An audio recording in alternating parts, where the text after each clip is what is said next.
overall thinking for this one. There's only one absentee from last week, Stefan Givard with a hamstring injury, which again presents Jonathan Johansson another opportunity to prove he's a revelation of the season. His pace and stubbornness on the ball has brought him a crop of 15 goals at a regular place in the Finnish international side. John Spencer misses this, suspended for Motherwell. He scored the winner at First Park and will be badly missed. Michael Duisberg carried off last week as fit, and 20-year-old Mark Gower, on loan from Spurs at the end of the season, is in the side. However, you wouldn't need to be a skilled sociologist to work out why this Motherwell player was uniquely welcomed onto the Ibrox club today like a prodigal return.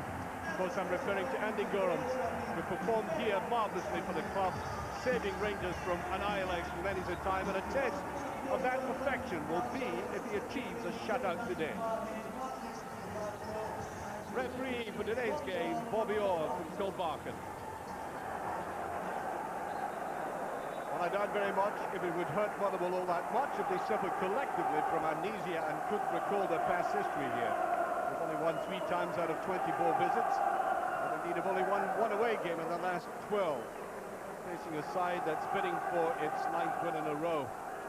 But I suppose life has a habit of kicking statistics into touch, which is what they'll hope for today. Although they'll have to improve on the display of last week against St Johnstone in the Cup, which sent their fans homewards with morbid thoughts. There's that long ball. Johansson is onside. Can he touch it away? And indeed, there is a mildish appeal for a penalty, which the referee turns emphatically down. Yes, there was no touch. That might have been just the slightest, but accidental. Kanchelskis, nobody inside him there. Back comes Johansson. He works very hard this lad. There's Wallace making the run up front. Alberts to Johansson. He's going to go through himself, but he just gets the final touch there. Now that was a very typical little burst there by Johansson. I must say, he finds this facility to get away from players like that, and he's a leggy kind of player who's very much likely to get a final touch. There's Billy Davis out there, bobbing back and forward from the bench. About 7 minutes gone, still no scoring. That initial burst, well, Ferguson seems to have got off the boil in recent games. Comes back in there.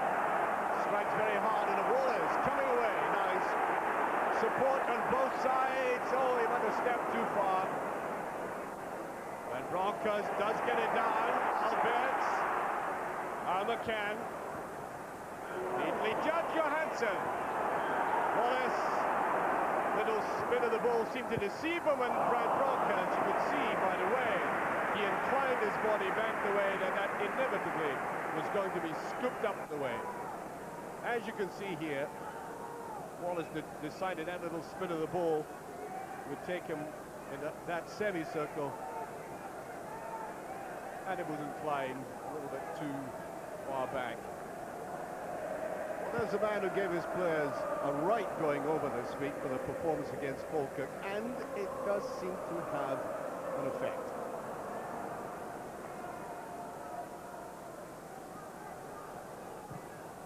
Longish one again to McCann, who took off very well after it and sends it in. Oh, just past! That would have been a magnificent effort. The right kind of long ball, which has been intimated much earlier in the game by the Rangers captain. This time, one touch, and even Andy Gorham was popped by it. Superb play. McCann after it again. He's being able to slip through, and I think Rangers do get the corner this time. Well, he's scored 4 goals in the last 5 games. Swung away to that far side. Motherwell defending it well enough. Back to Alberts. And Broncos, that might be there! It's offside. Wallace certainly came up very quickly. But I think you'll see as the Motherwell defence came out there, well, it's difficult to say from that shot when he stepped forward into the offside position. But we'll give the benefit of the doubt to that man there, looking into the sun. Now the space for Ferguson. positive in this match. There he is again. Looking for somebody to run off it. Forced into that square pass again. McCann, a little bit too eager.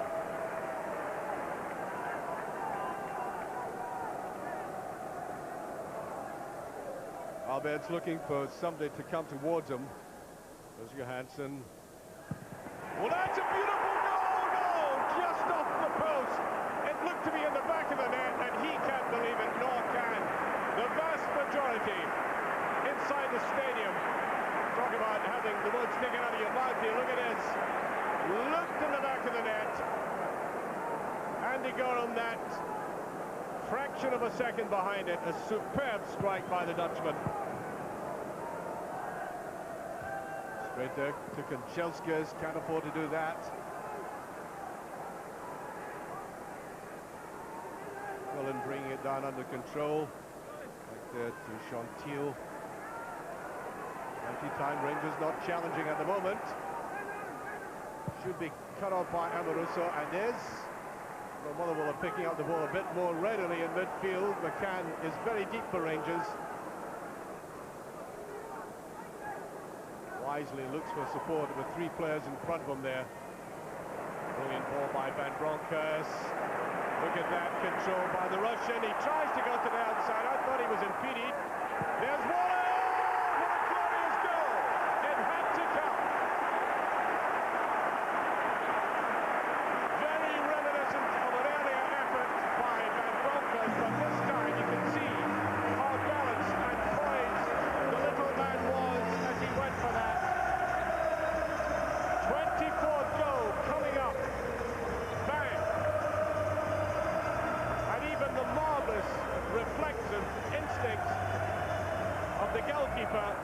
Couldn't keep this one out. All credit to the Russian for keeping after the ball there. You might have let it go out and got a kick out of it, but Rangers are 1 up after 31 minutes. Van Bronckhorst has picked out that particular little patch for himself since the start of the game and fed balls forward like this one. That's superb. Done that several times. A little bit obvious there by Kanchelskis. Good one by Perini. The final pass is essential, and Andy Gorham. His first real save in the match. No chance for the goal, but this time he did hold Rangers at bay after a little bit of a tangle there by the Russian. He did get out of it well. And good play by Perini coming up to fill that little gap, and the goalie did get the touch. Well, Van Bronckhorst has been lying very deep in the game today, but I think he's justified that, and so has the manager, by putting him there with these superb long balls. He has thrice in the game put forward for Rangers to put Motherwell in danger. Good tackle that time by Van Bronckhorst. Now Alberts. Here's the Russian coming in. Can he finish it? Outside of the net. I think he let the ball go just a little bit too far to his right-hand side. Look at the way the net was threaded through to him. That's what I meant. It went just a little bit too far towards the corner flag. And the referee brings the half to an end. Rangers winning by 1 goal to 0. It could have been even more comfortable. And I think very notable is the way they've taken up long balls from the rear, as McCann did early on with one touch, which almost brought the first goal of the game with Andy Gorham nowhere. And then that magnificent effort by Van Bronckhorst, and it seemed as the ball came back there, it wasn't going to be their day, but it was. And again, from the foot of this prolific goal scorer, Rod Wallace, after a brilliant play in the right, a superb finish, and Rangers, even though there's only 1 goal in it, looking comfortable, 1-0 at half-time. But I doubt very much of the Rangers' restless manager will consider the half-time a comfort break with only 1 goal in it. Motherwell have done virtually nothing against the Rangers defence, but 1 goal is a narrow margin as that is played to Kanchelskis with a left fly, and within 20 seconds we get an idea of the dynamic contribution this man can make to the game.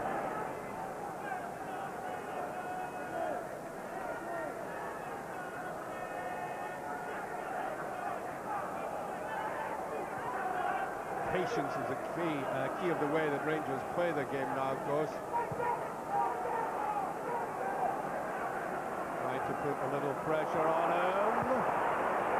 As I said, a little bit of slackness appearing in Rangers play at the moment. Manager certainly won't like that. Alberts comes away. Really making inroads now. Now McCann took a very good position and he tries it himself. He certainly had Wallace just ahead of him, but chose to go for it himself, and you can hardly blame him. It's McMillan again.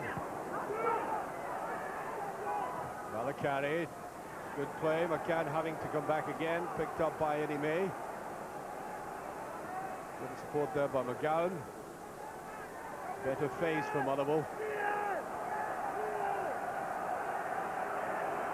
McGowan, and just trying to close them down quickly. McGowan comes forward, that's a bit of ball, and I think there was a little fear about being played offside there with that final pass. Here's a man who hasn't seen too much since that startling opening of the second half. Perini just got away from it. Yeah, Johansson going in after it, lovely control by Johansson. Just away. What an impudent goal that would have been. Great control to bring it down, take it beyond the player, and then try to deceive the goalkeeper who got that little touch. That goes down as a very good save. Once again, Gorham to the rescue with somebody pressing down on him. Typical instinctive save.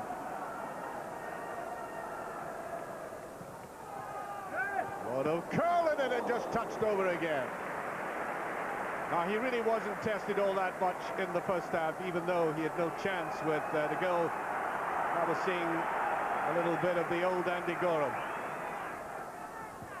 Trying to swing that away from goal, and it's in again, Johansson. He got the final touch. Gorham left vulnerable that time. The Rangers player standing right on the goal line. Johansson's 16th goal of the season. The pressure was on there, headed down, just pushed down by Gorham from the feet, straight to the pin, and Rangers are 2 up. Well, Dick Advocat has been in a waspish, typically waspish form today, shouting and screaming at his players and in anguish at times, but I think he might feel that that's done it. Well, although they are two startlingly quick, electrifying wingers at times, McCann and Kanchelskis, they both are considerably effective as defenders as well. Won't get back very well now. Nevin. That's not a bad ball there, and it's in. Yes, beautifully tucked away. The youngster, the debutant, coming in there. Ferguson couldn't defend it at the far post, and in he came, Gower, making his debut in Scottish football, and plucks us up neatly. But all credit to the way that Nevin turned the Rangers defence, and that went right through Kloss. Well, a dour expression there for a man who just pulled the game back a little bit. There's that longish one again then for Kanchelskis, just a little bit too obvious now, I think.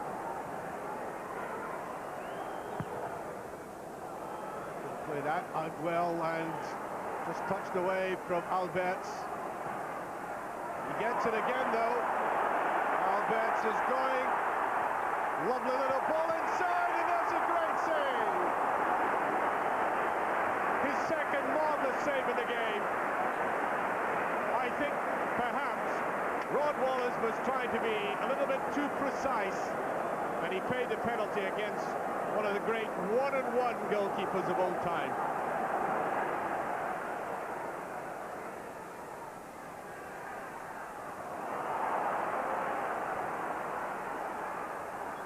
What an influence Nevin's had, not just the way he's played, he seemed to inspire the others. That's a beautiful move by Motherwell. Oh, look at it inside, and that's a dreadful finish. The best move of the match, and Duisburg slops it. Best move by Motherwell, I should say. Oh dear, that's the goal woefully exposed, and they may regret that.